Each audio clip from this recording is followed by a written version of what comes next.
ठीक है बच्चों, अब कुछ बच्चा टाइप क्वेश्चन कर लेते हैं। इसमें क्वेश्चन नंबर 1 क्या है, use matrix method to solve the following system of equation. क्या बोल रहा है, मैट्रिक्स मेथड से सॉल्व करो। तो मैट्रिक्स मेथड से सॉल्व करेंगे। इक्वेशन क्या है, 2 वेरिएबल 2 इक्वेशन। तो मैट्रिक्स मेथड और डिटर्मिनेंट मेथड कब लगता है, जब number of variables and number of equation same हो। तो क्या होगा, हमें मैट्रिक्स मेथड या डिटर्मिनेंट मेथड लग जाएगा। बट यहाँ बोल क्या रहा है कि मैट्रिक्स मेथड से ही सॉल्व करो।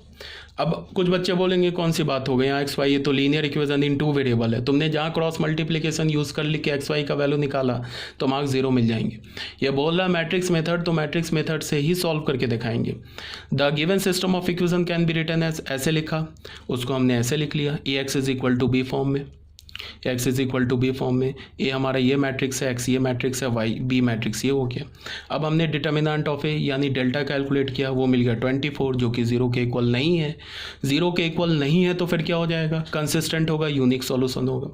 तो यहाँ से हमने क्या कर लिया, एक्स की वैल्यू क्या होगी, ए इन्वर्स बी।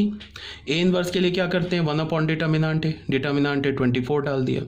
एडजॉइंट के लिए मैंने तुम लोग को शॉर्टकट बता रखा है कि 2x2 ऑर्डर के मैट्रिक्स का एडजॉइंट कैसे निकालते हैं, डायरेक्ट मेथड बता रखा है। एडजॉइंट कैसे निकालते हैं, जो डायगनल के एलिमेंट्स है ना, इसको आपस में इंटरचेंज कर दो, और जो नॉन डायगनल के एलिमेंट्स है उनका साइन चेंज कर दो। तो देखो, डायगनल के एलिमेंट्स को मैंने इंटरचेंज कर दिया और नॉन डायगनल एलिमेंट्स का साइन चेंज कर दिया। तो यहाँ से यहाँ तक ए इन्वर्स हो गया, इनटू बी मैट्रिक्स कर दिया। तो इसको मल्टीप्लाई किया तो हमें ये मिल गया 11/24 एंड 1/24। ये किसके इक्वल हो गया, एक्स मैट्रिक्स के इक्वल हो गया। एक्स मैट्रिक्स किसके इक्वल है, ये एक 2/1 ऑर्डर का मैट्रिक्स है। तो यहाँ से एक्स का वैल्यू इक्वेट किया तो 11/24 आ गया, वाई का वैल्यू इक्वेट किया तो 1/24 आ गया। इसको किसने इस क्वेश्चन में क्या बोला था, सॉल्व बाय मैट्रिक्स मेथड। अगर बोलता सॉल्व बाय डिटर्मिनेंट मेथड या क्रैमर्स रूल, तब हम क्या करते, तब हमारे पास ये 2 इक्वेशन है ना, 5x - 7y is equal to 2, 7x - 5y is equal to 3।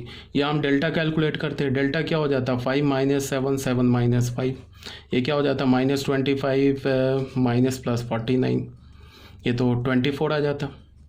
उसके बाद हम डेल्टा 1 कैलकुलेट करते हैं। डेल्टा 1 क्या होता, डेल्टा के फर्स्ट कॉलम को किससे रिप्लेस कर दो, कांस्टेंट से, 2 3 होता और -7 और -5 होता, ये डेल्टा 1 हो जाता। डेल्टा 2 क्या होता, डेल्टा के सेकंड कॉलम को तुम कांस्टेंट से रिप्लेस कर दो, इसकी वैल्यू निकाल लो, -10 + 21, ये क्या हो जाएगा 11। और यहाँ से क्या हो, 15 - 14, ये क्या हो जाएगा 1। हमारे पास इक्वेशन क्या होता है, x is equal to delta 1 upon delta, y is equal to delta 2 upon delta. x का वैल्यू डेल्टा 1 आया 11, और डेल्टा का वैल्यू क्या है 24, ये आ गया।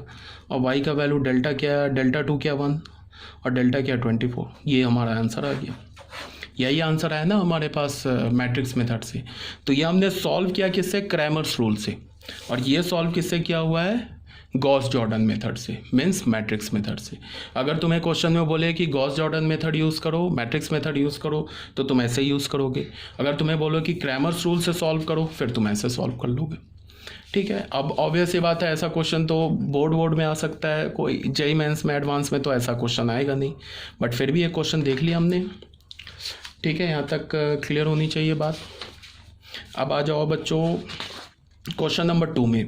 क्वेश्चन नंबर 2 में भी ये सेम क्वेश्चन है। अभी 2 वेरिएबल 2 इक्वेशन था, अब हमने 3 वेरिएबल 2 इक्वेशन ले लिया। अच्छा एक बात और, अगर 2 वेरिएबल और 3 इक्वेशन हो तब क्या करते हैं, तब फिर हमारा क्या हो जाता है, 3 लाइंस हो जाते हैं। तो 3 लाइंस के केस में हम क्या देखते हैं, कंकरेंसी देखते हैं। अगर तीनों लाइन कंकरेंट हुआ तो फिर सिस्टम ऑफ इक्वेशन क्या हो जाएगा, कंसिस्टेंट हो जाएगा। अब कंकरेंट लाइन कैसे, मैंने बोला है कैसे फाइंड आउट करते हैं कि अगर 3 लाइंस कंकरेंट हुआ तो डेल्टा 0 होगा। बट अगर डेल्टा 0 हुआ तो लाइंस कंकरेंट हो भी सकती है और नहीं भी हो सकती है। अगर तीनों लाइंस कंकरेंट है तो हम फिर XYZ की वैल्यू कैसे निकालते हैं, 3 लाइन में से सबसे पहले तीनों लाइंस कंकरेंट है तो उसके लिए हम क्या करेंगे, अगर हमें इन्फॉर्मेशन पता चल गया कि तीनों लाइंस कंकरेंट है, मतलब तीनों लाइन से एक पॉइंट से पास कर रही है, हमें अगर ये पता चल गया तो हम क्या करेंगे, उसके लिए कंकरेंट है तो डेल्टा तो 0 हो ही जाएगा। बट हम XYZ की वैल्यू कैसे निकालेंगे, एक्स वाई की, जेड की नहीं, एक्स वाई की वैल्यू कैसे निकालेंगे? बिकॉज दो वेरिएबल होगा, तीन इक्वेशंस होंगे, दो वेरिएबल में तीन इक्वेशंस होंगे, तो हम कैसे निकालेंगे एक्स वाई की वैल्यू? कोई भी दो इक्वेशन को सॉल्व कर लेंगे। रुक जाओ, तीन इक्वेशंस, दो, हाँ ठीक है, तो दो वेरिएबल तीन इक्वेशन, तो हम एक्स वाई की वैल्यू कैसे निकालेंगे? कोई भी दो इक्वेशन को सॉल्व कर लेंगे, वहाँ से जो एक्स की वैल्यू और वाई की वैल्यू मिलेगी वो वैल्यू क्या हो जाएगी?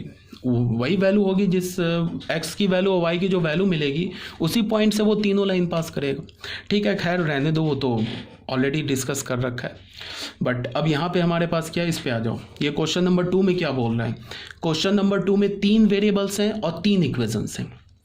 ठीक है, तो बोला है कि इसे सॉल्व करो using matrix method, matrix method को यूज करके सॉल्व करो।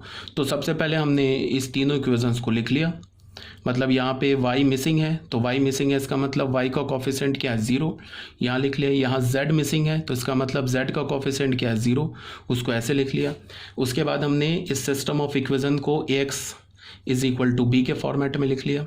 ए मैट्रिक्स ये हो गया, एक्स मैट्रिक्स ये हो गया, बी मैट्रिक्स ये हो गया। फिर हमने डिटर्मिनेंट कैलकुलेट किया, वो मिल गया 18 नॉट इक्वल्स टू 0। इसका मतलब क्या है? सिस्टम ऑफ इक्वेशन कंसिस्टेंट है एंड यूनिक सॉल्यूशन है। तो मैट्रिक्स मेथड से वो यूनिक सॉल्यूशन कैसे निकालेंगे? इस इक्वेशन से निकालेंगे। अब तुमको ए इनवर्स निकालना होगा, बी मैट्रिक्स तो ऑलरेडी गिवन है, ये ए इनवर्स निकालना होगा। ए इनवर्स कैसे निकालोगे? 1 upon determinant A into adjoint ए। तो अब एडजॉइंट ए कैलकुलेट करना पड़ेगा, तो मैंने काफ़ी डिटेल से एक एक को फैक्टर निकाला है, फिर एडजॉइंट ए यहाँ निकाल लिया है। तो 1 अपॉन ए इनवर्स भी निकाल लिया, 1 upon determinant A into adjoint A. X is equal to A inverse में हमने 1 अपॉन 18 ए इनवर्स डाला, बी मैट्रिक्स डाला, तो एक्स की वैल्यू इसके इक्वल हो गई। ये बट कैलकुलेट कर लेना, कैलकुलेशन है और कुछ तो है नहीं, तुम खुद ही कर सकते हो कैलकुलेशन। तो यहाँ से हमें क्या मिल गया? एक्स मैट्रिक्स किसके इक्वल मिल गया? एक वर्टिकल मैट्रिक्स के इक्वल मिल गया 2 1 3 के। एक्स मैट्रिक्स है क्या? Capital x matrix, x y z corresponding elements को इक्वेट कर दिया तो हमें मिल गया x is equal to 2, y is equal to 1 and z is equal to 3। ऐसा क्वेश्चन बोर्ड में आ सकता है, बोर्ड में आ सकता है क्या? कभी का मोस्टली पूछ देते हैं कि सॉल्व यूजिंग ये मैट्रिक्स मेथड। हाँ, एक बात और, क्रैमर्स रूल जो है ना वो बोर्ड में नहीं है। कभी भी तुमको जेके बोर्ड में, सीबीएसई बोर्ड में क्रैमर्स रूल नहीं पूछेगा, और ये मैट्रिक्स मेथड है बोर्ड में। तो ये कोई जो अभी मैंने बताया ना x is equal to A inverse B, इसे रट्टा मार जाना, ये आएगा बोर्ड में। ठीक है, तो क्रैमर्स रूल नहीं है। जो कॉम्पिटिटिव एग्जाम होता है उसमें क्या पूछता है? उसमें जनरली कंसिस्टेंसी इनकंसिस्टेंसी पे क्वेश्चन होता है। या तो तीन इक्वेशन दे देगा, लैम्डा का वैल्यू डाल देगा और बोलेगा कि लैम्डा की इस वैल्यू के लिए बताओ कंसिस्टेंट है, यूनिक है, इन्फिनिटली मेनी सॉल्व, ऐसे ही क्वेश्चंस होंगे। ऐसे एक्स वाई जेड का वैल्यू निकालने वाला क्वेश्चन नहीं होगा। अब आ जाओ एक क्वेश्चन और करते हैं हम। जैसे ही हमने क्वेश्चन नंबर अब 3 को देखो, ये क्या है हमारे पास? होमोजीनियस है, d1 d2 d3 0 है। यहाँ से हमने डिटर्मिनेंट ए कैलकुलेट किया, नॉन जीरो। जैसे ही नॉन जीरो मिल गया, हमने क्या बोला? Trivial solution. और वो ट्रिवियल सॉल्यूशन क्या होगा? x0 y0 z0, सीधे आंसर मिल गया, यूनिक सॉल्यूशन, ट्रिवियल सॉल्यूशन। फिर हमें देखो एक होमोजीनियस सिस्टम ऑफ इक्वेशन मिल गया। ठीक है, ये होमोजीनियस सिस्टम ऑफ इक्वेशन का हमने डिटर्मिनेंट कैलकुलेट किया, वो हमें क्या मिल गया? 0। अब जैसे ही ये 0 मिला तो ये जो मैंने बताया ना तुम लोगों को, अभी मैंने बोला है कि ये देखो, ये कौन सा केस है? ये केस है, determinant A is equal to 0। तो यहाँ इन्फिनिटली मेनी सॉल्यूशन ही होगा, उसमें ट्रिवियल सॉल्यूशन भी हो जाएगा, नॉन ट्रिवियल सॉल्यूशन भी हो जाएगा। तो जनरली क्या पूछेगा कि बताओ क्या है? ट्रिवियल सॉल्यूशन है, नॉन ट्रिवियल सॉल्यूशन है, यूनिक सॉल्यूशन है, ऐसे ऑप्शंस होंगे। और अगर हमें पता है कि determinant of A is equals to 0 है और सिस्टम ऑफ इक्वेशन होमोजीनियस है, तब गारंटी है कि जो सिस्टम ऑफ इक्वेशन का जो सॉल्यूशन होगा वो इन्फिनिटली मेनी सॉल्यूशन होगा, उसमें ट्रिवियल भी आ जाएगा एंड नॉन ट्रिवियल भी आ जाएगा। ठीक है, तो यहाँ पे क्या होमोजीनियस है, डिटर्मिनेंट 0 है, तो क्या हो गया? सीधे इन्फिनिटली, इसमें कुछ चेक नहीं करना है, हम चेक करने नहीं बैठ जाएंगे, इसमें तो होगा इन्फिनिटली मेनी सॉल्यूशन। ये क्या हो गया? डिटर्मिनेंट 0, इन्फिनिटली मेनी सॉल्यूशन, इसमें ट्रिवियल भी आ गया, नॉन ट्रिवियल भी आ गया। तो यहाँ पे मैंने क्या लिखा? System of equations represented by the equation 1 2 and 3 must be a coaxial planes. अब मैंने क्या बोला, इसको सुनो ध्यान से। इसमें देखो क्या हो रहा है, यहाँ पे इस तीनों प्लेन्स में देखो क्या हो रहा है। जो क्वेश्चंस होगा ना, क्वेश्चन में तो इतना ही बोलेगा, ऑप्शन दे रखा होगा, यूनिक सॉल्यूशन है, ट्रिवियल सॉल्यूशन है, trivial and non trivial solution है, इनकंसिस्टेंट, ऐसे ही ऑप्शंस आएंगे। ठीक है, तो क्वेश्चन तो तुम देखते ही होमोजीनियस तुम्हें मिला, determinant A not equals to 0 मिला, तो तुम फट से लिख देना इन्फिनाइटली मेनी सॉल्यूशन।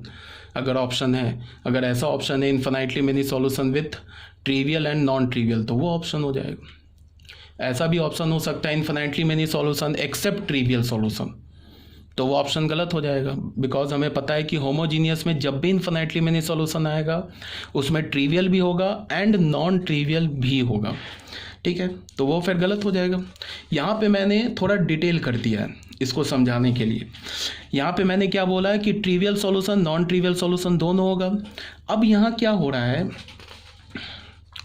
यहाँ पे क्या हो रहा है कि इस प्लेन को तुम देखो, ये तीनों प्लेन आपस में नॉन पैरेलल है। ठीक है, नॉन पैरेलल है, फिर भी डेल्टा 0 है, डिटर्मिनेंट ए 0 है। तो यहाँ पे क्या होगा, system of equations represented by the equation 1, 2 and 3 must be a coaxial plane as none of the planes are parallel to each other and determinant of A is equals to 0। 3 case बताया था ना मैंने, homogeneous में 3 case बताया था ना। एक तो ऐसा बताया था कि या तो तीनों प्लेन आपस में कोइंसाइड कर जाए, एक तो ऐसा केस बताया था। तो ये भी नहीं है, बिकॉज कोई भी प्लेन पैरेलल नहीं है, पैरेलल एंड कोइंसिडेंट नहीं है। दूसरा केस क्या बताया था कि 2 प्लेन कोइंसाइड कर जाए ऐसे करके, और तीसरा प्लेन इसको कट कर जाए, तो ये भी नहीं है। क्यों नहीं है, because none of the planes are parallel to each other. तो क्या बच रहा है, तीसरा ही पॉसिबिलिटी बच रहा है कि पहला प्लेन ये हो गया, दूसरा प्लेन ऐसे लाइन ऑफ इंटरसेक्शन से दूसरा पास कर गया, ऐसा बच रहा है। तीसरा प्लेन पॉसिबिलिटी ये बच रहा है ऐसे, यहाँ पे ये हमारा ऐसा हो गया प्लेन। समझ रहे हो बच्चों इसको, यही पॉसिबिलिटी बच रहा है। तो इसका मतलब क्या है कि हमें गारंटी के साथ पता चल गया कि ये क्या है, कोएक्सियल प्लेन्स ही है। ठीक है, आई होप इतना मैं बोल रहा हूँ आपको समझ में आ रहा हो, नहीं तो ये सब मेरा बोलना है ना बिल्कुल बेकार चला जाएगा।